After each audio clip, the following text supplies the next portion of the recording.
This is an urgent message for business owners. I'm a business owner myself and been so since 2011, and I think it's really important that we come together as businesses to talk about what's really going on here. Obviously, we know that there is a huge shift in the culture, and society is probably not going to look the same. We can recognize that for what it is. But I want to bring forward some of the concerns regarding the recommendations from government on keeping our employees safe, as far as getting the immunization, one of the vaccines that are available to people. And I just want to address a few things that will help, I hope, enlighten us a little bit and help equip us and protect us from liability, because it is there. It is actually there. If you make this a condition of employment or well-being in one way, shape, or form, that's considered coercion. And I'm going to go through the reasons why. First of all, this report here is the immunization. I think it's what's it called here? Canadian National Report on Immunization from 1996. I'm going to go down to page 3, which is the most relevant thing here. Unlike some countries, immunization is not mandatory in Canada, and it cannot be made mandatory simply because of the Canadian Constitution. It does go on to give some exceptions to that. Some provinces require proof of vaccination from some things in order to attend university. Makes sense. But that overall, immunization is not mandatory at a federal level or provincial level. Those are specific schools that are being governed by the provinces themselves. It can't be made mandatory because of the Canadian Constitution. Very important. The reason why, even let's say, for instance, they could make it mandatory. Let's say they could. The reason why we're still in a position of liability is because we aren't done researching yet. This is the next research here. This is from the Library of Parliament. This goes into details on how vaccines are researched, and the phase 3 trials, the phase 2 and phase 3 trials go on for years. Okay. And the reason for this isn't because they need more people or anything like that. It's because they need to be able to determine whether or not there are long-term effects and benefits that are associated with the immunization. So these clinical trials are simply not done yet. We hear about how this is the most advanced and researched vaccine out there, and it's like, well, no, because we still are. There's no way that they got this done yet because COVID just showed up in China in the end of 2019, right? So the tests are still happening. The trials are still going on. And I've got this is another article here. This is from the NIH, so United States Library of Medicine, is showing that we are still in phase 2 as well. Phase 2 and 3 are still active on this, and the primary completion date, now this one's for Pfizer, I get that, but they're all in the same boat. Primary completion date, May 2nd, 2023. So we got a long ways to go before the trials are complete, before the studies are done on whether or not this thing is viable. That means that this is an experiment. This isn't actually a vaccine. They've approved it for emergency use because, well, there was a pandemic, right? So they gotta push that through because they gotta have something. Again, I'm not going to get into whether or not this thing is good or bad or whatever else. I'm really just letting you guys know, because this thing is still in trial phase, we can't make our employees go and get this thing, because if we do, we could be held liable because there's not enough information for our employees to give informed consent to this thing. And so because that's the case, this could bite us in the butt big time. There isn't enough data to give informed consent. Basically, that's the biggest thing.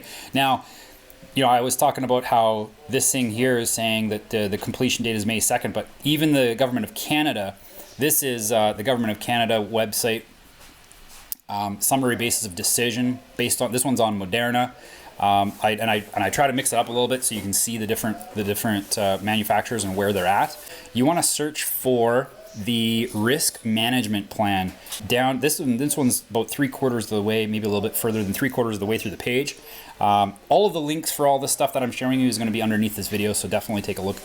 This thing here, based on non-clinical and clinical studies, the RMP, the risk management plan, included no important identified risks and 2 important potential risks. And this is where it's key.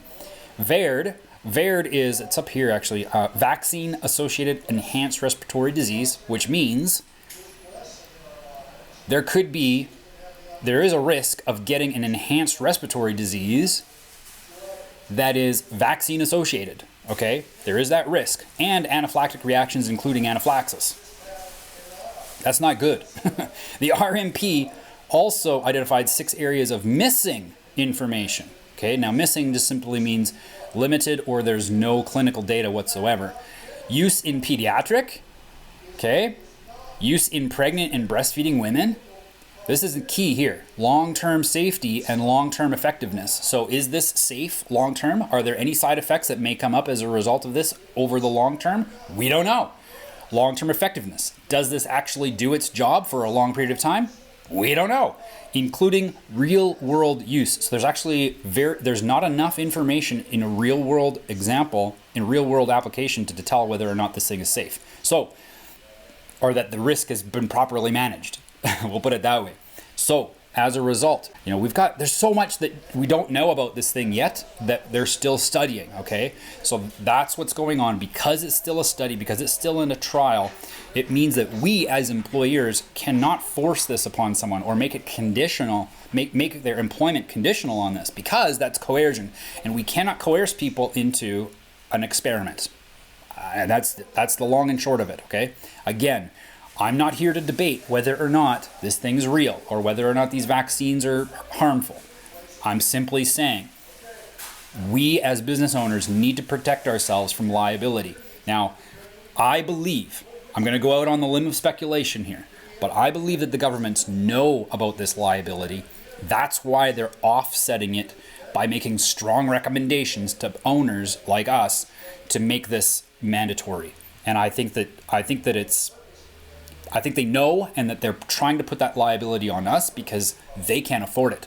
We've seen what's going on. If you're paying attention to what's going on economically within Canada, they simply could not possibly afford the liability of millions of people saying, hey, you can't force me into an experiment, okay?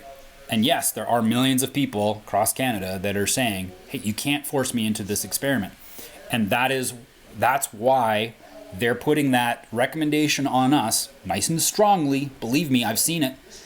They're putting it so strongly on us because they can't afford the liability. They're putting it on us as business owners. So if we go along with it, remember, it's not mandatory from their perspective. It's a recommendation. And vaccine passports and all that stuff, they're voluntary. I get that.